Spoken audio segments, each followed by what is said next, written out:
Europe 1, 6h47, l'heure d'ouvrir le kiosque de Thomas Soto.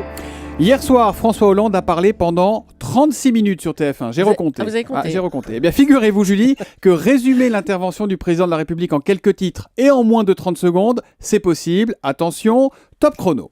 Sur la Syrie, Hollande maintient la pression pour le Figaro, reste ferme pour le Télégramme. Sur la Sécu, il n'y a aucune nouvelle taxe, nous dit le Dauphiné. Sur l'inversion de la courbe du chômage, on est tout près du but pour la Dépêche.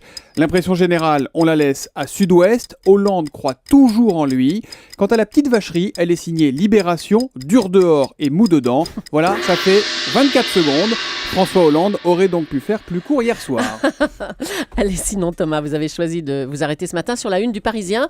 Petite combine et vrai scandale, c'est de l'immobilier, c'est quoi ? Nous sommes à Paris, donc Julie, et le quotidien rappelle utilement que dans la capitale, plus de 100 000 personnes attendent l'attribution d'un logement social, parfois depuis des années et souvent en vain.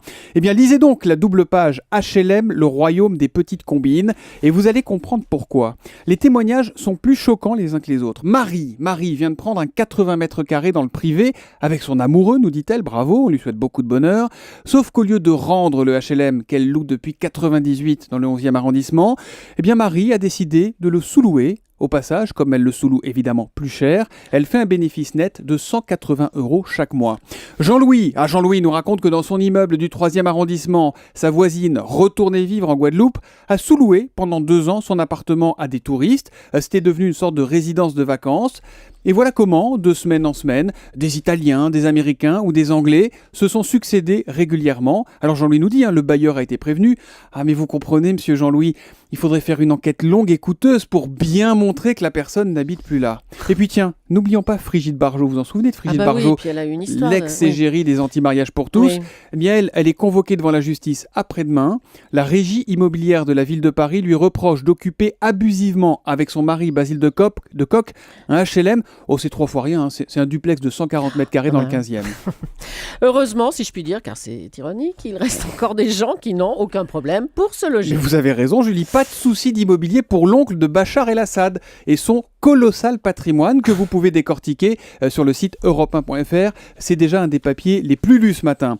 Rifat el-Assad, c'est donc son nom, vit en exil en France et il posséderait entre autres un hôtel particulier avenue Foch, valeur estimée 90 millions d'euros, un autre dans le 15e, 2 immeubles dans les 15e et 16e arrondissements, et puis quand même, pour pouvoir changer un peu d'air le week-end, Bien sûr. il a un château dans le Val d'Oise. Je ne sais pas ce que vous en pensez, Julie, mais il y a peut-être un partenariat à trouver entre Rifat el-Assad et l'office HLM. Les HLM seraient moins blêmes, peut-être. Évidemment, comme le chantait Renaud à l'époque.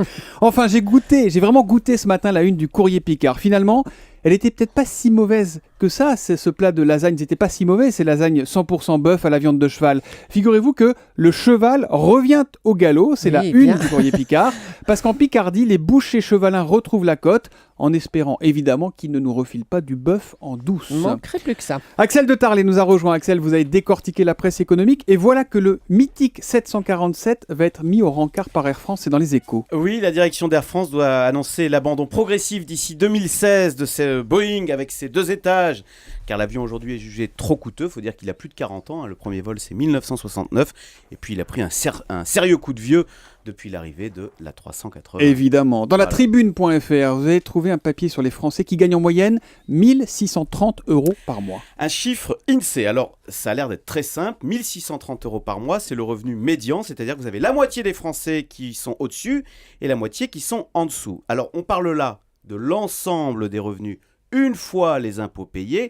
Et là où c'est compliqué, c'est qu'on parle là pour une personne seule. Donc si dans un ménage vous êtes 2, attention, la deuxième personne va compter pour une demi-part. Donc le revenu moyen de ce ménage à 2, ce sera 1 fois et demi 1 630 € par mois. Un terreau surprise, ça fait combien une fois et demi 1 630 € par mois? 2400 parce que je m'attendais à un peu plus de 2400. Il l'avait préparé.